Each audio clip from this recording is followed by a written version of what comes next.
Hola, soy Darío Flota Ocampo, secretario de Fomento Turístico de Yucatán.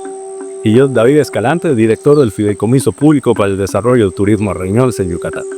Queremos invitarlos a visitarnos en la 37ª edición del Congreso Internacional de Medicina de Urgencias y Reanimación, que se realizará del 17 al 20 de febrero del próximo año 2026. Aquí en el Centro Internacional de Congresos de Yucatán. Los esperamos. Yucatán y sus sublimes fuentes de agua, sagrado elemento de los mayas de ayer y de hoy y de siempre. Yucatán y sus pueblos tan parecidos, pero no iguales. Cada aroma, cada sabor y cada color se perciben de manera singular. Yucatán y nuestra calidad humana en cada rincón del estado. Yucatán y sus sitios arqueológicos, centinelas del tiempo y testigos de la grandeza de la civilización maya. Yucatán y sus verdes brillantes de la selva baja y de su planicie, de sus amarillos deslumbrantes de los atardeceres de su costa y sus noches mágicas y estrelladas. Yucatán y Mérida, la ciudad blanca, su capital, que es multidiversa, que nunca ha dejado de ser cosmopolita y que en cada calle se amalgama pasado, presente y futuro. Yucatán, la tierra del Mayab, la de los escogidos, la tierra donde sonreímos y nos damos todo por los demás. En esta tierra expresamos nuestra empatía con un saludo sagrado, Inlaquech, que significa yo soy otro tú, al que se contesta Halaken, que significa tú eres otro yo. Manifestando así la conexión que existe entre cada uno de nosotros.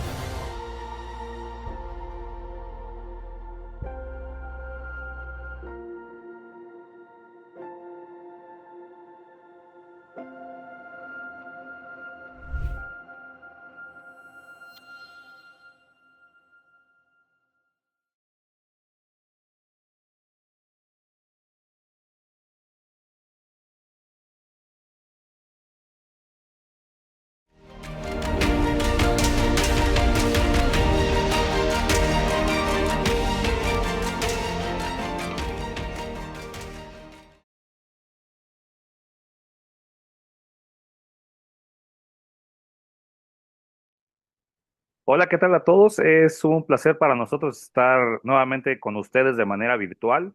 Yo soy el doctor Jorge Velázquez Rabiela, soy miembro del Comité de Médicos Residentes de la Sociedad Mexicana de Medicina de Emergencias. A nombre de todos los miembros del comité, así como del doctor Gustavo López Orozco, presidente de la Sociedad Mexicana de Medicina de Emergencias, les damos la más cordial bienvenida a esta serie de charlas muy interesantes que seguramente serán de un gran valor académico para todos nosotros, sobre todo para ustedes médicos residentes que están con nosotros en la plataforma. Le cedo la palabra al doctor Héctor Rojina para que nos presente a nuestra distinguida ponente y demos inicio a esta charla. Doctor Rojina, muchísimas gracias y adelante. Muchas gracias, doctor Rabiela. Un saludo a todos. Bueno, como parte de la Academia de Residentes aquí de la Ciudad Mexicana, tratando de seguir derrumbando esos mitos, donde uno de los mitos más frecuentes es que todo paciente en urgencias debe de estar en ayuno. Entonces, vamos a empezar con este seminario al que nombramos NutriShock y tengo el honor de presentar a la doctora Ana Belén Castro Ponce. Ella es médico especialista en medicina interna y egresada del Centro Médico Nacional La Raza. Hizo la subespecialidad en medicina del enfermo en estado crítico en el Instituto Nacional de Ciencias Médicas Salvador Subirán y también hizo la subespecialidad en nutrición clínica avalada por la UNAM en el mismo instituto. Doctora Ana, es un placer tenerla. Muchísimas gracias por estar con nosotros. Le cedemos la palabra. Hola, ¿qué tal? Mucho gusto. Muchas gracias a ustedes por la invitación y claro que va a ser de pues mucho provecho que ustedes aprendan de nutrición.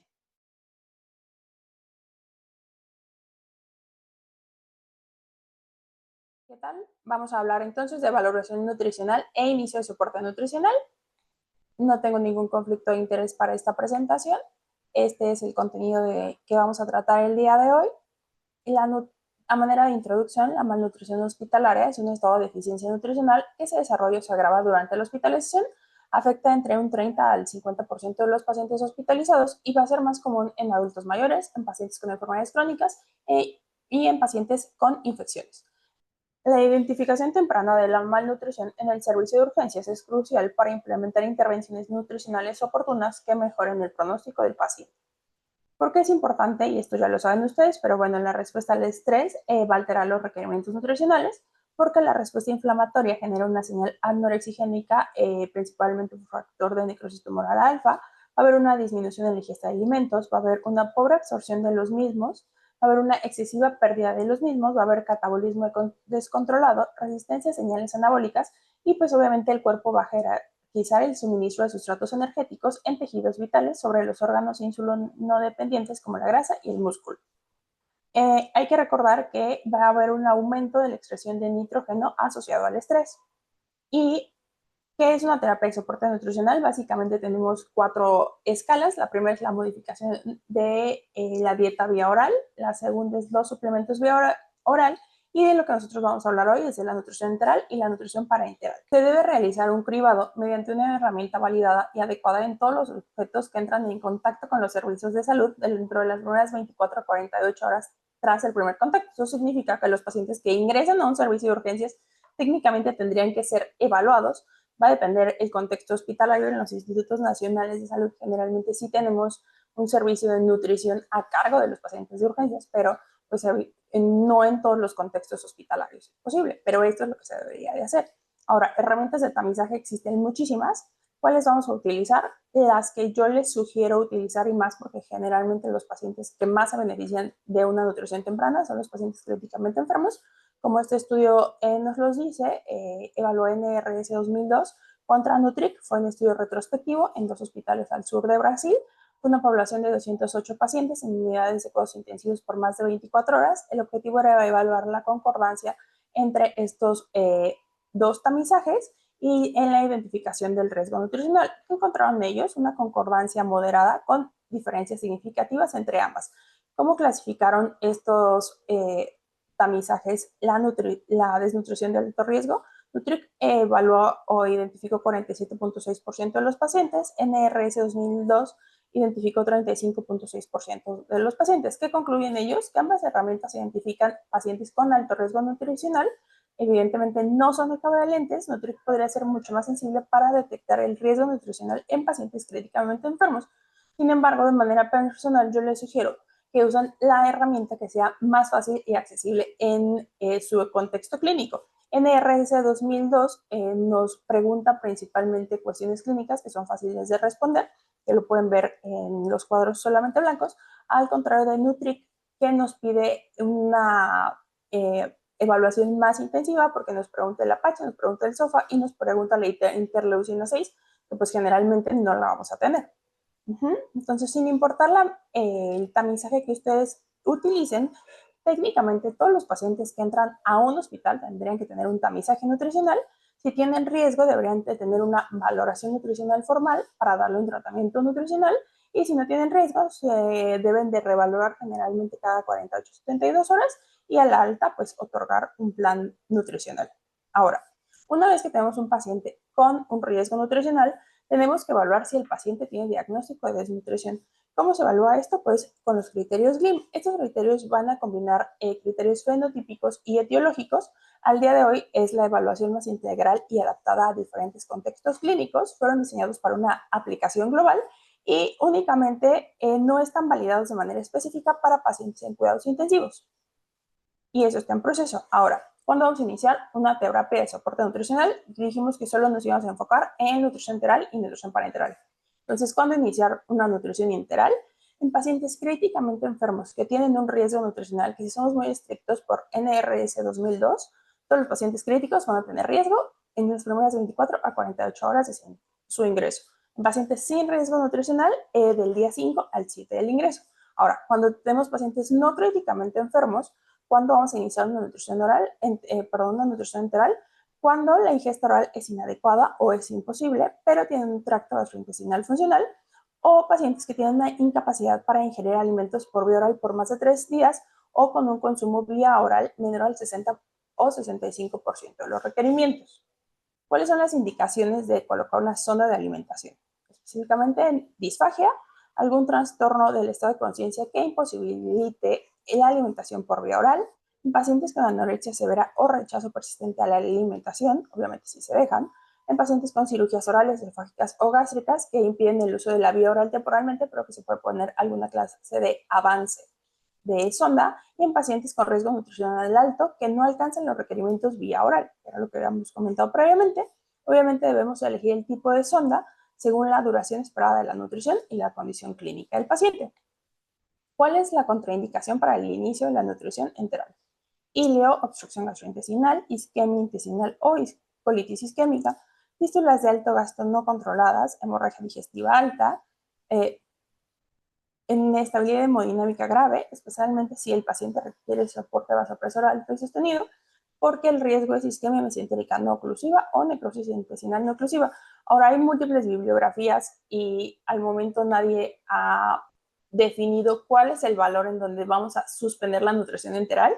Va a depender mucho del contexto clínico del paciente, si está usando solo un vasopresor o dos vasopresores.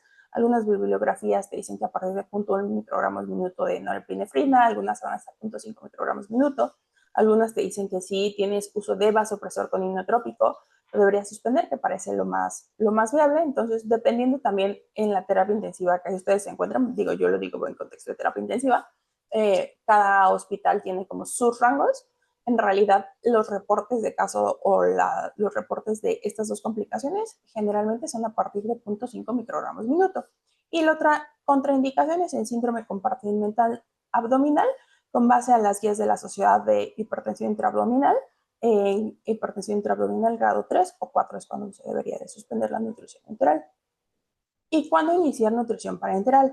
En aquellos pacientes que no tienen riesgo nutricional y no están desnutridos, si no alcanzan el 75% de sus requerimientos vía oral o enteral en 7 días, se debería de iniciar. En pacientes que tienen riesgo nutricional o están desnutridos, sí debe iniciarse en los primeros 3 a 5 días, y en pacientes que desnutridos que tengan una vía oral o enteral, pero no alcanza el 60% de sus requerimientos, se debe iniciar nutrición parenteral. Indicaciones de nutrición parenteral que debería de iniciarse desde, de manera temprana, porque no van a poder tener nutrición enteral. Ileo, isquemia mesentérica, obstrucción, fístulas gastrointestinales. Esta es una excepción, ya que sí podrían tener nutrición enteral siempre y cuando la sonda pase la altura de la fístula, pero esa es otra historia. Y en pacientes con falla intestinal. Ahora, contraindicaciones de uso de nutrición parenteral. Si tenemos un tracto gastrointestinal funcional apto para tolerar alimentos, técnicamente no deberíamos de indicar una nutrición parenteral. Y en inestabilidad hemodinámica, en pacientes muy inestables, sí está contraindicada en pacientes que tienen hiperlactatemia, hipoxia grave o acidosis grave. Las condiciones clínicas y los criterios son los siguientes. Pacientes que tengan hiperglucemia mayor a 300 miligramos de litro, pues obviamente no los vamos a alimentar.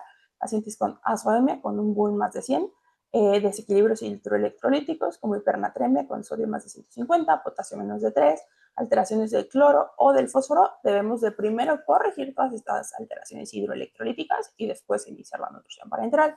Ahora, los pacientes con un pronóstico que no justifica el soporte nutricional o cuando los riesgos superan los beneficios, tampoco debería administrarse la nutrición parenteral.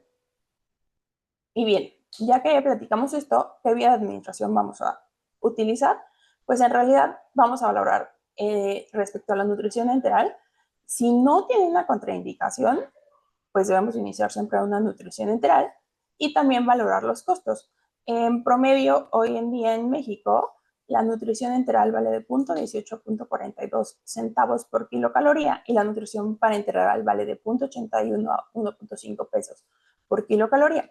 Entonces, por ejemplo, en un paciente que requiera 1.800 kilocalorías al día, en nutrición enteral, en una fórmula polimérica estándar, estaríamos gastando aproximadamente 756 pesos al día, calculándole el 0.42, y de nutrición parenteral aproximadamente 2.700 pesos al día. Entonces hay que evaluar no solo es más fácil ponerle NPT que NET, si realmente no lo requiere y no le toca, hay que ponerle nutrición enteral. y también tener en cuenta los efectos no nutricionales de la nutrición enteral, que es la integridad de las vellosidades, y mantener IgA y GALT y estimular el flujo sanguíneo mesentérico. Ahora, hay múltiples estudios que han evaluado cuál es la mejor opción. En este se evaluó el efecto de la nutrición enteral contra la parenteral sobre los resultados en los pacientes críticamente enfermos. Fue un metaanálisis de estudios clínicos aleatorizados, más de 3,000 pacientes en cuidados intensivos. No hubo diferencia en mortalidad significativa. Las infecciones fueron menores en nutrición enteral contra nutrición parenteral.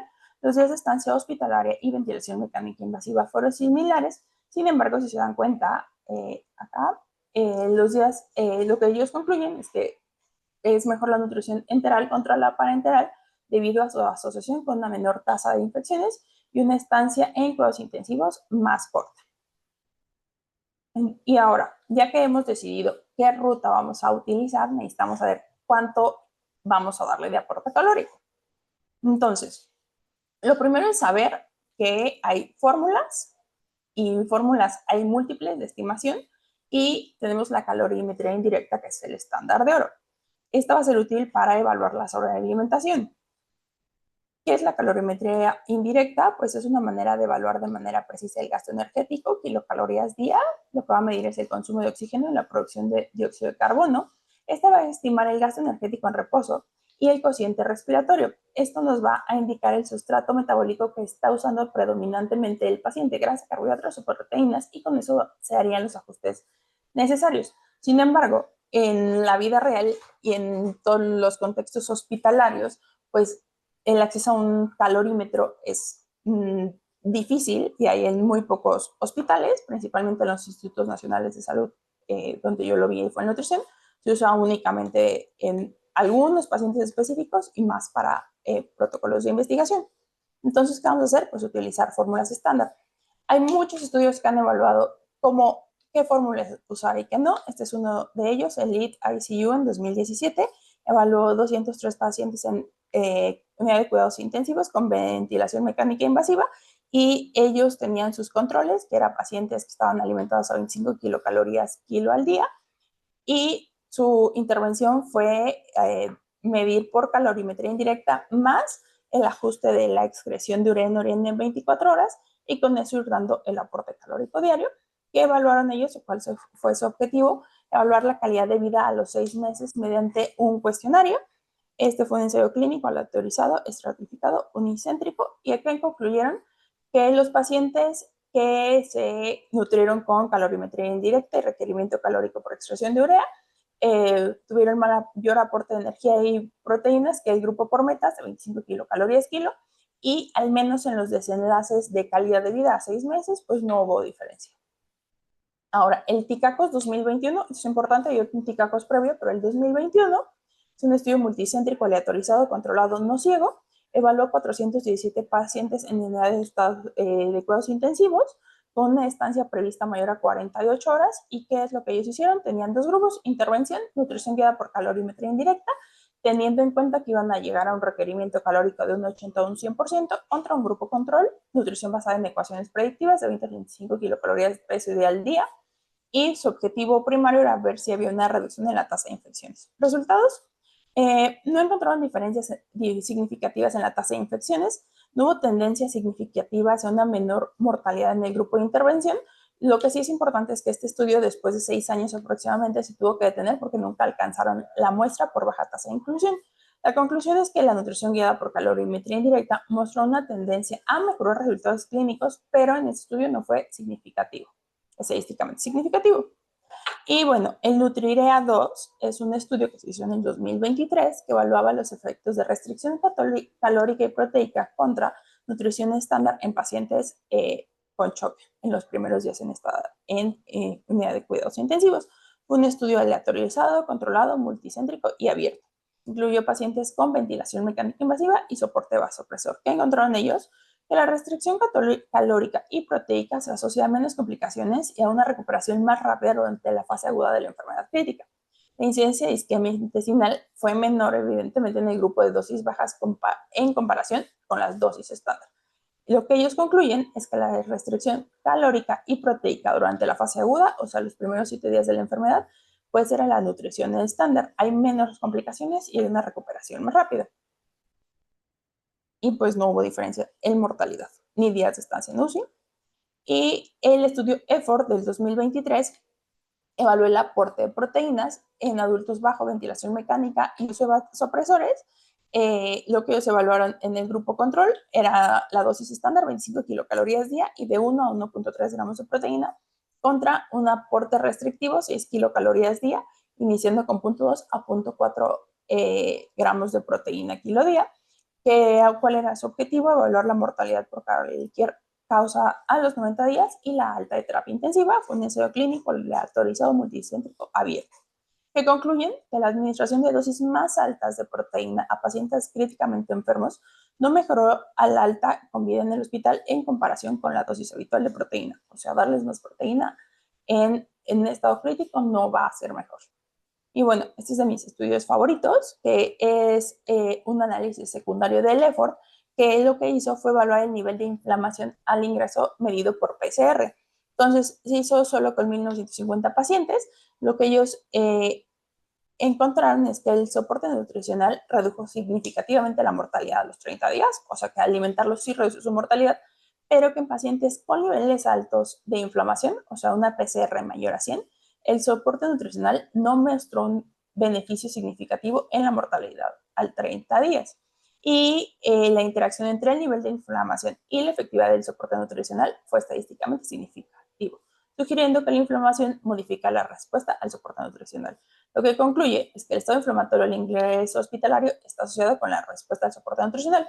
Es la razón por la cual cuando tenemos pacientes muy inflamados, aunque le toca por indicación a nutrirse las primeras 24 o 48 horas, no los vamos a llevar en las primeras 24 o 48 horas al 100% de sus requerimientos. Entonces, ¿qué dosis vamos a usar después de todo esto que les conté? Que es muy largo. No tenemos acceso a un calorímetro en directo. Medir de manera rutinaria la excreción de urea y calcularla todos los días es complejo. Entonces, la indicación de ASPEN y ESPEN y sugerencia es que nos vayamos por la fórmula más sencilla, que son 20 a 25 kilocalorías por kilo de peso ideal o peso actual día en pacientes con IMC menor a 30, y de proteínas llevarlos a 1.3 gramos por kilo de peso ideal o actual por día. Ahora, en pacientes con IMC mayor a 30 cambia. ¿Por qué? Porque el tejido adiposo tiene menos gasto metabólico, por lo que podemos llegar a sobreestimar el aporte. Entonces, ASPEN nos recomienda que si vamos a usar el peso actual, lo calculemos de 11 a 14 kilocalorías, y si vamos a calcular el peso ideal, nos vayamos de 22 a 25 kilocalorías por peso ideal. Igual el ajuste de proteínas es de 2 a 2.5 gramos por kilo de peso ideal. Y si tiene un IMC mayor a 50, que hay pacientes que lo presentan, son pocos pero lo presentan, debemos irnos al aporte calórico a 2.5 gramos por kilo de peso ideal. Eso es lo que nos dice ASPEN, que es la guía americana. Ahora, la guía europea nos dice que nos vayamos a 20 a 25 kilocalorías kilo de peso ajustado. ¿Cómo es? Al 25%. ¿Cómo se calcula el peso ajustado? Aquí les dejo la fórmula: peso actual menos ideal por 0.25 más peso ideal. Si ustedes googlean calculadora de peso ajustado, lo van a encontrar, y ahí solo les pide a qué porcentaje, es al 25%, y el cálculo de proteínas es 1.3 gramos por kilo de peso ajustado para ESPEN. Entonces, la fórmula que ustedes utilicen, no hay ningún problema, pero sí sepan que en los pacientes obesos se tienen que ajustar a peso, o sea, a peso ajustado, a peso ideal o a peso actual, es mucho más bajito el aporte. Ahora, poblaciones especiales en enfermedad renal crónica, en lesión renal aguda sin diálisis, el aporte de calorías depende de la guía que lean, que puede ser la europea o la americana, pero en general la europea nos dice de 1 a 1.3 gramos kilo de peso al día, la americana va de 1.2 a 2 gramos kilo de peso al día. En pacientes con lesión renal y hemodiálisis o SLED, pues podemos ir de 1.2 a 1.5 para la guía europea, de 1.5 a 2.5 gramos para la guía europea. Y en pacientes con CRT, o sea, terapia continua, en general 1.5 a 2 gramos kilo al día, y la guía europea nos dice que si hay un alto catabolismo, o sea, pacientes sépticos, podemos ir hasta 2.5 o quemados, y la ASPEN nos da de 2 a 2.5. Entonces, probablemente un 2 a 2.5 sea un buen número. Ahora, ¿cómo vamos a iniciar la nutrición? Ya decidimos qué vía le toca, ya sabemos cuál sería su dosis al 25 kilocalorías por kilo de peso, suponiendo que esa es la dosis de su 100%, pues en realidad no vamos a iniciar con el total de sus requerimientos. Lo que las guías nos dicen es que debemos iniciar con el 25% del objetivo calórico y avanzarlo progresivamente. Idealmente, si no hubiera ninguna contraindicación, ninguna complicación y demás, vamos a irnos al 100% en el día 4. Si tenemos acceso a una calorimetría indirecta, pues vamos a utilizar una calorimetría indirecta y técnicamente se debe de ajustar el aporte calórico con ella cada 48 horas. En metas de proteína, pues lo inicial o la meta va a llegar al 1.3 gramos por kilo de peso, si no es una población específica de las que ya hablamos previamente. Y lo que sí es muy importante es monitorizar fósforo y electrolitos. ¿Por qué? Por el riesgo de síndrome de alimentación. Entonces, si hay hipofosfatemia, que nos va a hablar de síndrome de realimentación, hay que mantener el aporte nutricional al 25% hasta corregir el desequilibrio hidroelectrolítico. Y también hay que tener en cuenta las calorías no nutricionales, que van a ser el aporte de glucosa intravenoso, el uso de propofol y el citrato en la hemodiálisis si se está usando el citrato. Entonces, esto es importante porque a veces tenemos pacientes muy chocados con muchas soluciones sedados y a veces se nos olvida cuantificar el aporte de glucosa y de propofol. Ahora, vamos a hablar de los macronutrientes en la nutrición enteral. Primero, ¿cómo está formada la nutrición enteral? Está formada por carbohidratos, que van a ser la principal fuente de energía en la mayoría de las fórmulas. Tenemos olisacáridos o polisacáridos. En las fórmulas polímericas estándar generalmente están dados estos carbohidratos por jarabe de maíz, sucrosa y fructosa. Y en las fórmulas hidrolizadas por maltodextrina o maicena hidrolizada, hay que recordar que la densidad calórica de los carbohidratos es de 4 kilocalorías por gramo. Después tenemos las proteínas, vamos a tener dos tipos de proteínas, intactas e hidrolizadas, que de eso van a cambiar las fórmulas. Puede ser caseína, soya, lactoalbúmina o hidrolizadas como péptidos pequeños, dipéptidos, tripéptidos y aminoácidos. E igualmente aquí la densidad calórica es de 4 kilocalorías por gramo. Los lípidos nos van a proveer de ácidos grasos esenciales, ácido linoleico y alfa-linoleico, omega 6 y omega 3. Las fórmulas generalmente son mezclas de LCTs y MCTs provenientes de aceite de soya, maíz, cánola o pescado, o MCTs que son aceite de coco y de palma. ¿Ok? Estos acuérdense que no proveen ácidos grasos esenciales porque hay fórmulas que solo tienen MCTs, entonces ahí hay que tener en cuenta que no le estamos dando ácidos grasos esenciales a los pacientes. Y la densidad calórica de los lípidos es de 9 kilocalorías por gramo. Ahora, micronutrientes. Cuando un paciente no se está alimentando vía oral, como cualquier otro paciente o cualquier otro ser humano, requiere una dosis diaria mínima de vitaminas y minerales.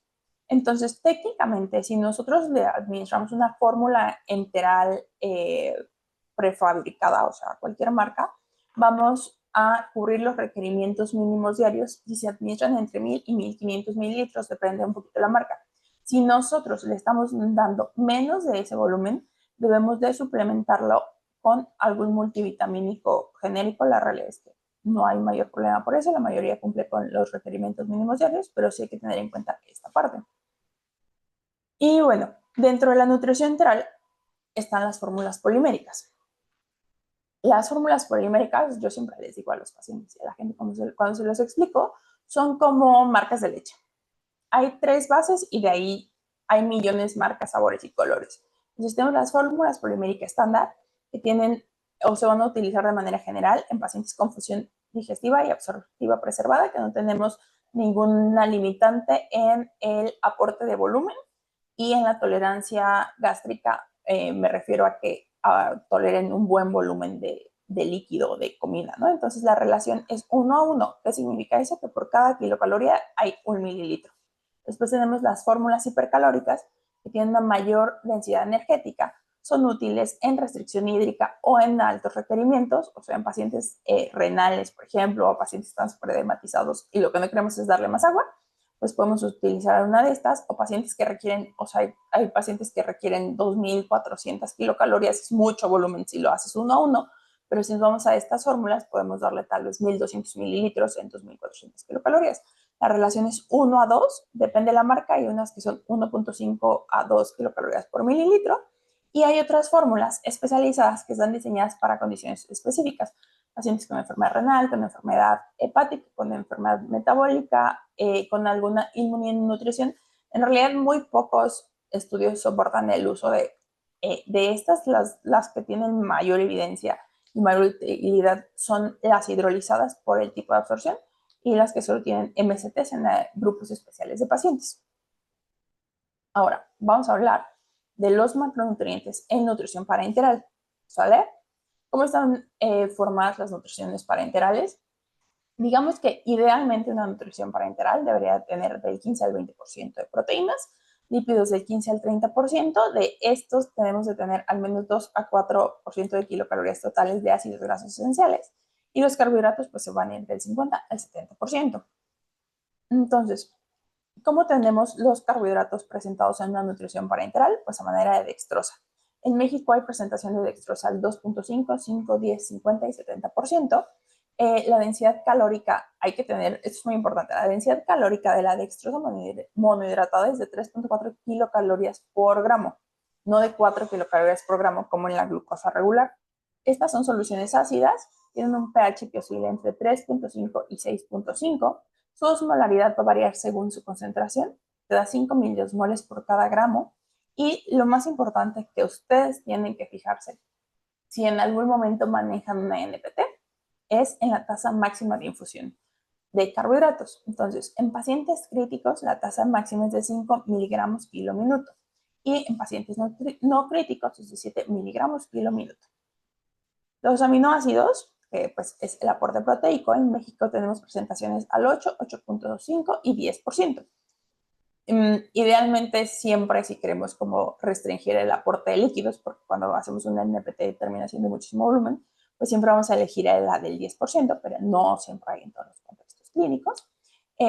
¿Cuánto nos da de osmolaridad? El aminoácido nos da 10 miliosmoles por cada gramo. Hay que recordar que 1 gramo de nitrógeno por cada 6.25 gramos de proteína. Los aminoácidos no tienen límite en la velocidad de infusión a comparación de los lípidos y los carbohidratos, y su densidad calórica es igual que las proteínas, digamos, enterales o oral, 4 kilocalorías por gramo.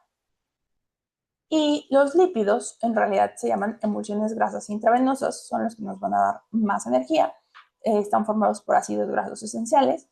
En México las presentaciones que tenemos son al 10 y al 20%. El contenido calórico de las emulsiones lipídicas sí es diferente al contenido calórico de los lípidos en general. Entonces, las emulsiones al 10% tienen 1.1 kilocalorías mililitro, como el propofol, que es al 10%. Las emulsiones al 20% tienen 2 kilocalorías mililitro, que en general son las que más van a encontrar en las nutriciones parenterales. Casi todas tienen lípidos al 20%. Y las emulsiones al 30% te dan 3 kilocalorías por mililitro. Ahora, para tener un metabolismo eficiente, las emulsiones lipídicas requieren 30% de kilocalorías al menos proporcionadas por la dextrosa. O sea, no es como que solo le puedan pasar lípidos a alguien y vayan a generar un metabolismo adecuado. Necesita glucosa para poder metabolizarse. Su pH va de 5 a 6 y aquí sí tenemos límites muy importantes. La tolerancia máxima es de 1 a 2.5 gramos por kilo de peso y la velocidad de infusión no debería exceder los 0.11 gramos kilo hora. Ahora, hablando de micronutrientes en nutrición parenteral, nosotros siempre tenemos que adicionar micronutrientes vía oral, vitaminas y minerales. ¿Cómo lo vamos a hacer? Digamos que las presentaciones más comunes en México es Vitafusin y MBI. Hay que recordar que estos dos no tienen vitamina K y en pacientes con lesión renal agudo hay que ser estrictos en el aporte de multivitamínicos, o sea, generalmente no darle el 100% del requerimiento, sino la mitad, por la excreción de la vitamina A. Los oligoelementos o elementos traza, que son zinc, cobre, selenio, cromo, manganeso, tienen generalmente una excreción hepática. También cuenta el hierro aquí. El hierro, si un paciente requiere hierro, hay que administrárselo con cálculos específicos por fuera, nunca incluirlo en la nutrición parenteral porque cambia el pH de la solución. Y en pacientes que tienen bilis totales en promedio mayor a 3.5, evitar el cobre y el manganeso porque pueden generar mayor lesión hepática. Ahora, hay otros oligoelementos que no vienen en todas las presentaciones de elementos traza que tenemos en México y no tienen zinc. Hay pacientes muy específicos en los que sí vale la pena agregarles zinc. Puede ser dentro de la nutrición parenteral, si es una nutrición personalizada, y si es una nutrición premezclada, se lo pueden dar externo, como le darían los multivitamínicos y los oligometales, que es algo importante. Si es una nutrición personalizada, ustedes le pueden agregar los multivitamínicos y los oligometales. Si no es una nutrición personalizada, lo ideal es que siempre se pongan por fuera, porque la vida media de estos es de aproximadamente 4 horas. Entonces se pierde pues prácticamente el medicamento si se quedan en la nutrición premezclada en la bolsa. Ahora, el zinc, ¿en qué pacientes debemos de agregarlo? En pacientes con pérdidas intestinales altas, porque se pierde en las heces. Y hablando de electrolitos, cuando nosotros calculamos una nutrición parenteral, también calculamos los electrolitos con base a los requerimientos diarios por kilo de peso. Entonces, aquí les dejo las dosis. Acuérdense que las nutriciones parenterales no es cualquier cosa, o sea, tienen que estar bien calculadas porque las fórmulas se pueden inestabilizar. Y lo que sí es muy importante, y eso lo tienen que saber, es que no se hacen reposiciones de electrolitos en la nutrición parenteral. Si tú tienes un paciente con hipocalemia, no le vas a poner más potasio a la nutrición parenteral. O sea, tú le pones su requerimiento normal de potasio para su peso y lo que se ajusta a su bolsa de nutrición parenteral. Y si requiere más potasio, se lo pasas por fuera, como se lo pasarías a cualquier otro paciente, como reposición de electrolito. Y bueno, me parece muy importante para ustedes que son el primer contacto en pacientes quemados, hablar de este grupo de pacientes. ¿Cuándo está indicado iniciar nutrición en ellos? La American Board Association recomienda el inicio de la nutrición en las primeras 24 a 48 horas y pues nos refiere que en las primeras 4 horas disminuye los días de estancia en cuidados intensivos, disminuye la tasa de subalimentación y la ESPEN nos recomienda que de preferencia sean las primeras 12 horas. Técnicamente entre las primeras 4 a 12 horas de la quemadura los pacientes se deberían estar nutriendo. Ahora, ¿cómo calculamos el aporte o el requerimiento de los pacientes quemados? Aquí sí es mucho más complejo. Técnicamente, si un paciente tiene más del 40% de su superficie corporal total quemada, va a tener de inicio una pérdida del 20% de peso. Entonces, podemos utilizar ecuación de Harris-Benedict, Currey, Toronto o calorimetría indirecta.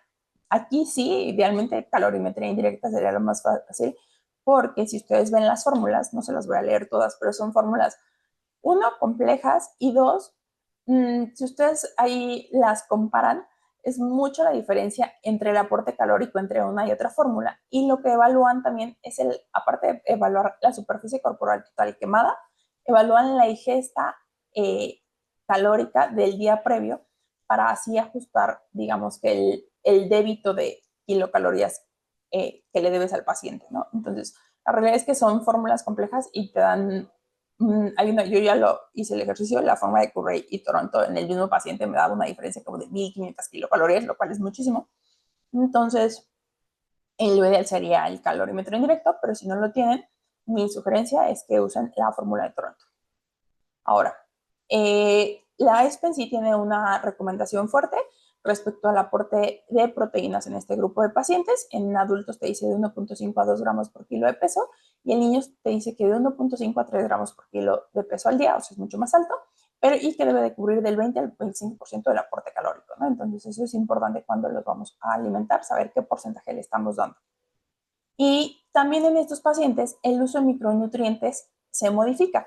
Si tienen más del 20% de la superficie corporal quemada, se debe de dar desde el inicio hasta el cierre de las heridas, básicamente, el aporte de micronutrientes y otros que ahorita vamos a comentar. La duración de la sustitución va a estar dada por la cantidad de superficie corporal quemada, de 7 a 8 días para quemaduras del 20 a 40%, 2 semanas para quemaduras del 40 al 60% y 30 días para quemaduras mayores al 60%. La sustitución temprana de microelementos se relaciona con una menor incidencia de complicaciones infecciosas, una mejora en la cicatrización de heridas y una estancia más corta en la unidad de cuidados intensivos. En pacientes quemados lo que más vamos a requerir es cobre y zinc, pero hay que tener cuidado porque estos pueden alterarse su absorción intestinal al administrarse de manera conjunta. Entonces, en pacientes quemados, me imagino que ustedes ya lo saben, pero se los recuerdo, durante las primeras 24 horas, 0.66 miligramos kilo hora de vitamina C va a generar una estabilización del endotelio, va a reducir la fuga capilar y puede disminuir el requerimiento de líquidos en la reanimación hasta un 30%, solo en las primeras 24 horas. Si no son en las primeras 24 horas, no tienen ninguna evidencia. Los oligometales como el cobre, técnicamente los tendríamos que medir. No hay, es muy poco probable que en sus hospitales tengan cómo medirlo el cobre. La deficiencia grave hay que suplementarla con 4 a 8 miligramos al día en infusión lenta. El selenio hay que dar un mayor aporte del requerimiento diario, hay que dar 300 miligramos al día para generar una curación más rápida y menos riesgo de infecciones. Y el zinc, como recordamos, les dije previamente, se pierde en las heces, pero también se pierde en fluidos corporales y habría que reponerlo 30 y 35 miligramos al día intravenoso por 3 semanas. Va a reducir la tasa de infecciones y va a mejorar las heridas. El acceso, o donde van a tener más acceso intravenoso, es al zinc, es lo más fácil de conseguir en México. Y bueno, la glutamina, que la ESPEN nos dice que la debemos de considerar, no con arginina, y en niños durante menos de 3 días no tiene ningún efecto. La dosis en adultos es de 0.3 gramos kilo día durante 5 días. Y en este estudio del Burns, la glutamina oral redujo el grado de lesión intestinal y la permeabilidad de la mucosa intestinal, eso significa que los pacientes tenían menos diarrea, y mejoró la cicatrización de heridas, así como generó una reducción en la estancia intrahospitalaria. Y bueno, esto ya es un poquito más prolongado, pero hay que tener en cuenta que ustedes a veces tienen pacientes muchos días en áreas de urgencias porque no logran un traslado, que no hay camas en alguna otra área, o igualmente pueden estar en un área de cuidados críticos.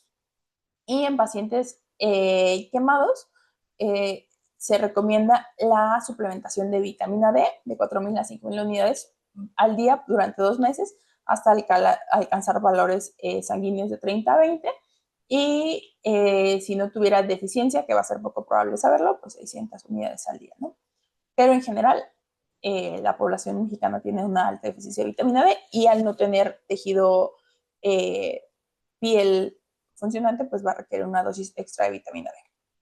Y bueno, para finalizar, nada más hay que recordar que hay un manejo no nutricional para el control del hipermetabolismo en este grupo de pacientes, que es el mantenimiento de la temperatura del ambiente de 28 a 30 grados, o sea que no se enfríen, la decisión temprana, la cobertura de heridas por quemaduras profundas, el control del dolor, y hay otros agentes como el propanolol que va a reducir la frecuencia cardíaca un 20% y esto va a generar una disminución de liberación de citocinas y hormonas de estrés, y oxalandrona, que no tenemos en México, pero 10 miligramos cada 12 horas a 0.1 miligramos kilo, va a demostrar disminuir la mortalidad, la duración en la estancia hospitalaria y tiene efectos beneficiosos sobre la pérdida de peso, el catabolismo de proteínas y el tiempo de curación. Y eso sería todo. Les dejo mi link por si tienen alguna pregunta. Gracias.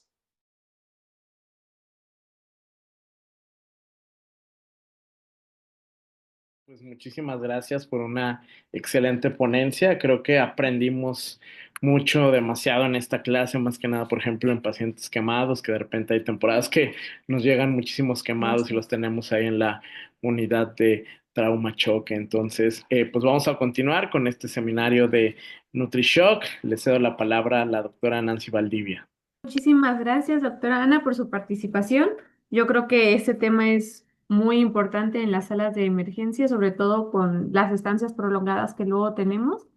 Y pues la realidad es que se habla muy poco o casi nada de la nutrición desde el ingreso a urgencias, ¿no? Se cree o todo el mundo todavía tiene ese paradigma de todo mundo en ayuno, dure el tiempo que dure en urgencias y pues desde ahí empezamos con las complicaciones, ¿no? Y favorecemos también el desarrollo de falla intestinal y desnutrición y pues complicaciones a largo plazo en el paciente. Muchísimas gracias por su aportación. Realmente muy útil. Pues bueno, nos despedimos, pero muy pronto también vamos a continuar con otras clasecitas en esta parte de NutriShock. Muchísimas gracias nuevamente, doctora Ana. Doctora Valdivia, muchas gracias. Doctor Velázquez, muchas gracias por todo y pues seguimos aquí en contacto a través de la Sociedad Mexicana de Medicina de Emergencias. Hasta luego. Gracias.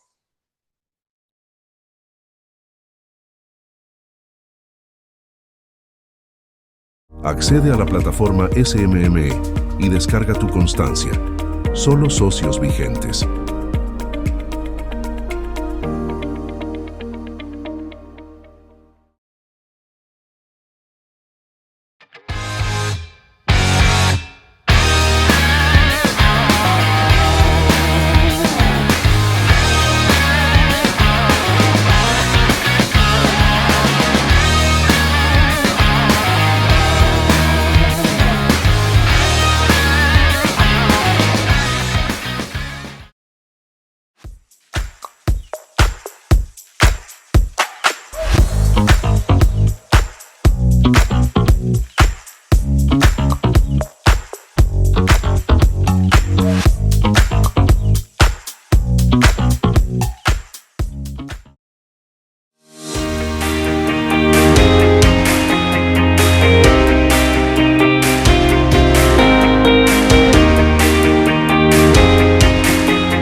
Hola, soy Darío Flota Ocampo, secretario de Fomento Turístico de Yucatán. Y yo, David Escalante, director del Fideicomiso Público para el Desarrollo del Turismo Reñoles en Yucatán. Queremos invitarlos a visitarnos en la 37ª edición del Congreso Internacional de Medicina de Urgencias y Reanimación, que se realizará del 17 al 20 de febrero del próximo año 2026. Aquí en el Centro Internacional de Congresos de Yucatán. Los esperamos. Yucatán y sus sublimes fuentes de agua, sagrado elemento de los mayas de ayer y de hoy y de siempre. Yucatán y sus pueblos tan parecidos, pero no iguales. Cada aroma, cada sabor y cada color se perciben de manera singular. Yucatán y nuestra calidad humana en cada rincón del estado. Yucatán y sus sitios arqueológicos, centinelas del tiempo y testigos de la grandeza de la civilización maya. Yucatán y sus verdes brillantes de la selva baja y de su planicie, de sus amarillos deslumbrantes de los atardeceres de su costa y sus noches mágicas y estrelladas. Yucatán y Mérida, la ciudad blanca, su capital, que es multidiversa, que nunca ha dejado de ser cosmopolita y que en cada calle se amalgama pasado, presente y futuro. Yucatán, la tierra del Mayab, la de los escogidos, la tierra donde sonreímos y nos damos todo por los demás. En esta tierra expresamos nuestra empatía con un saludo sagrado, Inlakech, que significa yo soy otro tú, al que se contesta Halaken, que significa tú eres otro yo. Manifestando así la conexión que existe entre cada uno de nosotros,